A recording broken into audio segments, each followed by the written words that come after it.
Can the Spoilermakers do it again? What's going on, everybody? Big Ten Ted coming at you here today for this game preview. Purdue traveling to Columbus to take on Ohio State. You know, these two teams used to meet fairly regularly up until the split in 2014 when Rutgers and Maryland officially joined the conference and the split to East and West. The only time that Purdue and Ohio State have met since the 2014 split was that 2018 matchup in which Purdue clobbered a highly ranked Ohio State team 49-20. And that's the only time that Purdue and Ohio State have met since the split, since 2014. They haven't met since that game. So it's the first game that, you know, looking back at the recent history of this one, I thought it was actually kind of funny. They've split the last three. They've split the last six, 3-3, I should say. So it's been a pretty even matchup. So getting into the preview. For Purdue, can they upset another highly ranked team? You know, the better Purdue plays, and I mentioned this, I thought, during another video, better Purdue plays, the more looks Jeff Brom is going to get in terms of head coach in other places. He's shown the ability to develop guys, bring in good players. He's a good coach. And I've been scrolling through my Twitter lately, and there's some good reporters out there that are saying that he might be getting some looks. But the big key for this game is David Bell, right? David Bell, in the two games that they upset those top three opponents, Iowa and Michigan State, David Bell had phenomenal games, and the opposing defenses could not contain, could not touch. They couldn't do anything with David Bell. So that's going to be the key. Now, this Ohio State defense is susceptible against the pass. We go back a couple of weeks. Ohio State playing against a very good wide receiver, Jahan Dotson. 11 catches, about 140, 145 yards in that game. So you had a talented player that was clearly the number one, and he got his during that game. And that's exactly what David Bell is going to need to do for Purdue if the Boilermakers want to have a chance to win this football game. You know, this is going to be a game, and I think there's some things where Purdue, they're going to look at the tape last week against Nebraska, especially on defense.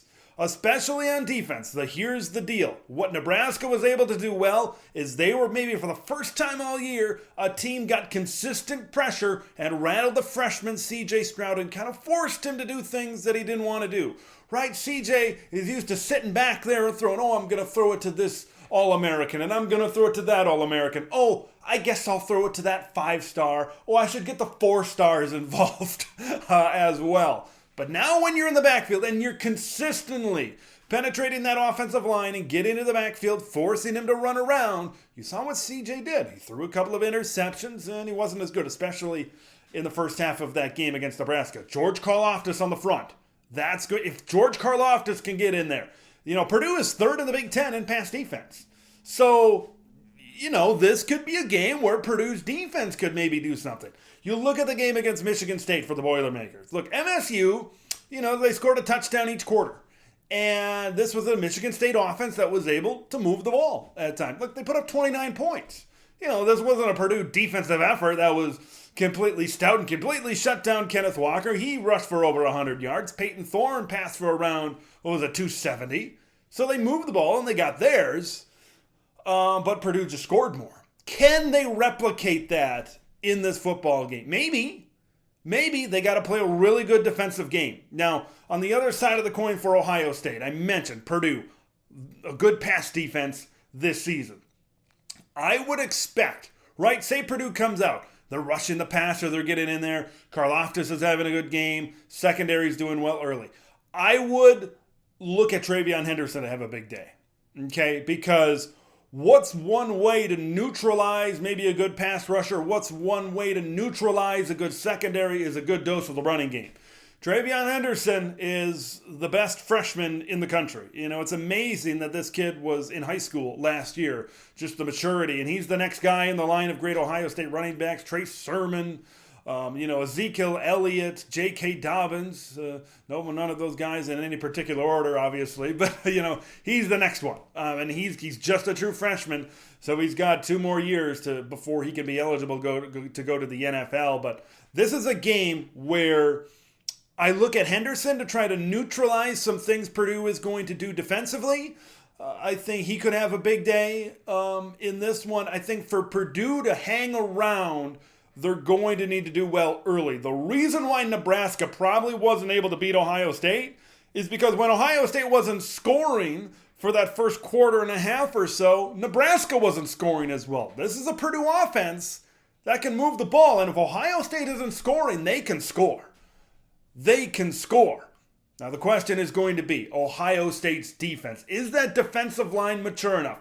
Have they matured enough to get enough pressure on Aiden O'Connell? Because we know if you get pressure on Aiden, you force him, out of the pocket to do stuff. You saw it against Wisconsin. You saw it against a few other teams. When Aiden turns the ball over, it does not go well for Purdue.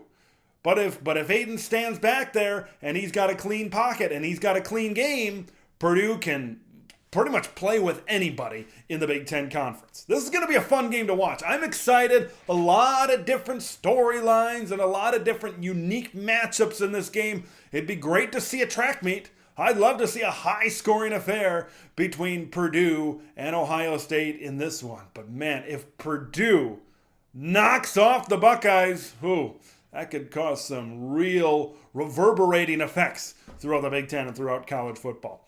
I want to hear what you think. Do you think the Spoilermakers are going to make it 3 times in a row? They beat not 3 times in a row, but 3 times that they beat a top 5 opponent in the Big Ten here this season. Leave your thoughts in the comments below. I want to hear your prediction.